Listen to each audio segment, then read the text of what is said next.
Hollywood crews have a secret scale for measuring on-set tension, and its top unit is the Jones. When Tommy Lee strides onto a soundstage, voices drop, coffee cups still. Some swear they can feel the barometric pressure change because history says sparks are coming. He once told Jim Carrey, "I cannot sanction your buffoonery." Pushed back against Steven Seagal's ego on a battleship. Locked horns with director Joel Schumacher over neon camp. Traded icy quips with Val Kilmer inside a stifling Batsuit. Clashed then reconciled with Sally Field, and even turned a casual greeting into verbal judo for Josh Brolin. 6 feuds, 6 very different opponents, yet the same granite stare that fuels Oscar-winning gravitas. Tonight we'll unpack every showdown, sift truth from legend, and ask the question that keeps echoing through backlot hallways. Does uncompromising brilliance justify collateral damage, or is genius no excuse for grief? Stick around. Your verdict decides the final score. 1. Jim Carrey. It's the night before their big lair scene on Batman Forever, and an upscale Italian bistro in Austin suddenly feels like a saloon at high noon. Jim Carrey, fresh off a $20 million payday, spots Tommy Lee Jones across the room and bounces over to say hi. The Maître D' barely mutters the introduction before, as Carrey recalls, the blood just drained from his face. Jones rises, shakes, folds the comic star into a stiff hug, and growls the line now burned into Hollywood legend. "I hate you. I really don't like you, and I cannot sanction your buffoonery." Carrey is stunned but tries to lighten the mood, pulls up a chair, cracks a joke. Jones won't budge. To the Oscar winner, Carrey's rubber-faced riffing threatened to hijack every frame, turning a villain's slow burn into circus fireworks. Director Joel Schumacher later confirmed the Cold War, telling Vulture that Jones was not kind to his co-star and hated losing the spotlight to a human fire hose of energy. Crew members remember the tension oozing onto set the next morning. Jones huddled with the stunt team, insisting the Riddler's cane never upstaged Two-Face's 45s. Carrey dialing back ad-libs to keep the shoot moving. Yet the clash crackled on screen, proof that contempt can fuel chemistry. But if Carrey's clowning rattled Jones, his next on-set adversary fought with real fists, not punchlines. Number 2, Steven Seagal, October 1991, Mobile Bay. Director Andrew Davis has barely called action on Under Siege when 2 very different alpha males square off. Steven Seagal, fresh from A-list glory, and Tommy Lee Jones, still a year away from his Oscar. Davis would later sum up the mood in one bruising sentence. Seagal had become arrogant. Tommy Lee is actually in a lot more of Under Siege than Steven. Crew members recall Seagal strutting the deck like a real-life commander, rewriting lines and vetoing stunt ideas. Jones, cast as deranged ex-CIA hacker William Stranix, refused to play a prop in someone else's hero shot, insisting on knife fight choreography that gave his villain at least one clean hit. Rumors suggest the tension escalated so fast that ADs staggered call times to keep the stars on opposite sides of the battleship until cameras rolled. Unverified set gossip, never confirmed by Warner Brothers. Davis's solution was simple: shoot Jones first, let Seagal stew, and cut the film so the villain steals half the movie. The gamble paid off. Under Siege became Seagal's biggest hit, and Jones walked straight into The Fugitive. But victory didn't soften Jones's fuse. His next clash would be with the very man directing the chaos, Joel Schumacher. Number 3, Joel Schumacher. Vision versus gravitas. Tommy Lee Jones signed on for Batman Forever, expecting the moody noir vibe of Burton's Gotham. Joel Schumacher had another plan: neon splashes, swirling spotlights, and a script that read like a comic book fever dream.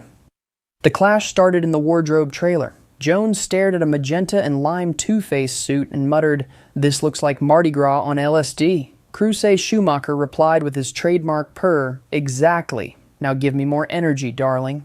On set, the friction turned volcanic. Jones wanted to play Harvey Dent as Cold Menace. Schumacher pushed for cackling bombast to match Jim Carrey's Riddler. According to production staff, arguments flared over everything from lighting gels to the number of takes for each maniacal laugh. One afternoon, after another note to dial it up, Jones reportedly slammed his script shut and told the director, "I don't do cartoons."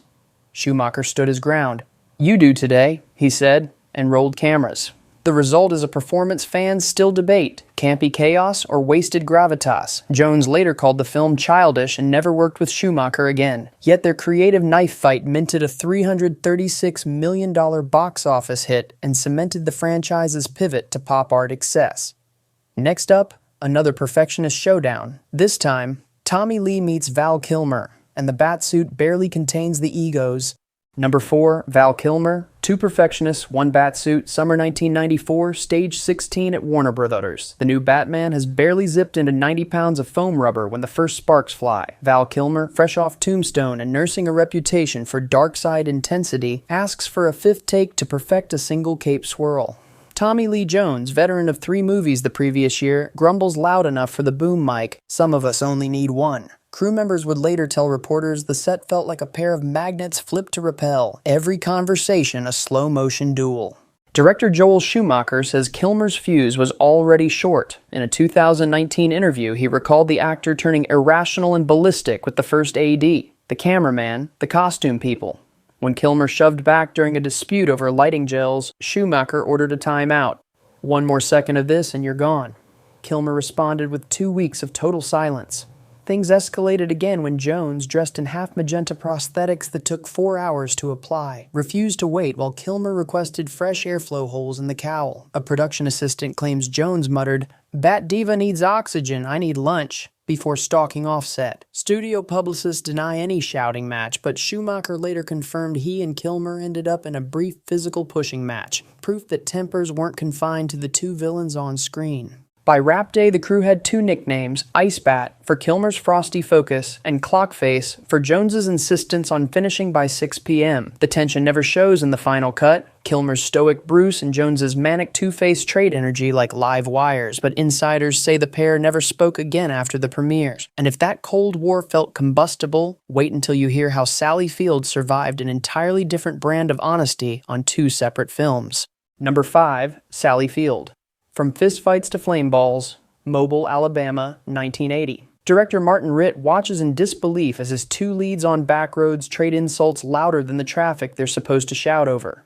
Crew journals later note that Sally Field and Tommy Lee Jones disliked one another intensely, a friction the veteran filmmaker blamed for the film's limp box office take. Field would describe those weeks as cats and dogs.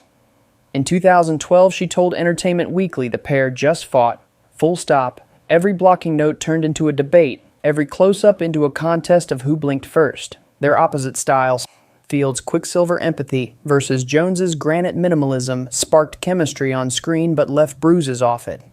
Decades later, Spielberg cast them both in Lincoln, Field as grief-stricken First Lady, Jones as abolitionist Thaddeus Stevens. Before day 1, Jones finds Field on the lot and simply apologizes. She remembers looking into the same stern face that once seethed across a motel hallway and seeing genuine regret. "I will adore this man always," she now says, though she still relishes the film's verbal duel where Mary Todd lacerates Stevens in front of the cabinet. Their reunion crackles because the history is real. 31 years of unspoken tension baked into every glare, every clipped courtesy, culminating in a single White House parlor scene critics called electric. Viewers felt the subtext without knowing the backstory. Proof that old scars can polish a performance instead of dulling it. Field says Jones remains the most honest, funny, direct thing, while he quietly praises her unyielding courage in tackling Mary Todd's grief. Old rivals turned reluctant allies, they walked the Oscars red carpet side by side, brandishing matching nominations. But if Jones could mend fences with Field, his next sparring partner discovered that even a friendly greeting could become verbal judo. Number 6, be Josh Brolin. Conversation is combat. When Men in Black 3 sent Agent J hurtling back to 1969, the real leap wasn't temporal. It was Josh Brolin trying to become a living echo of Tommy Lee Jones. He'd already studied Jones up close on No Country for Old Men and in the Valley of Elah, memorizing every granite pause and sideways glare. The ambiance Tommy creates on a set is just unparalleled. The tension is amazing. Brolin laughs now. But it's still uncomfortable. That's his genius. How can I make this the most uncomfortable moment anybody's ever had in the world? Director Barry Sonnenfeld loved the mimicry. Brolin hated the nerves. Each morning he'd nail the drawl, then face the man himself at lunch. Jones barely offering a nod, letting the silence stretch until it twanged. Crew members joked that Brolin's best line reading came after a 5-minute stare-down in the makeup trailer. His voice suddenly a perfect, icy match. Ranker later ranked the ordeal as proof that even friendly greetings with Jones feel like verbal judo.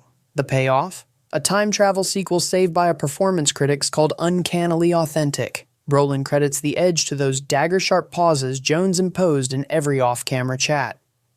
Discomfort, it seems, is Jones's favorite rehearsal technique. And after 6 showdowns, the question lingers. Does relentless honesty forge better art or just deeper scars? That's the riddle we'll crack in the final reckoning. Conclusion. Buffoonery or brilliance?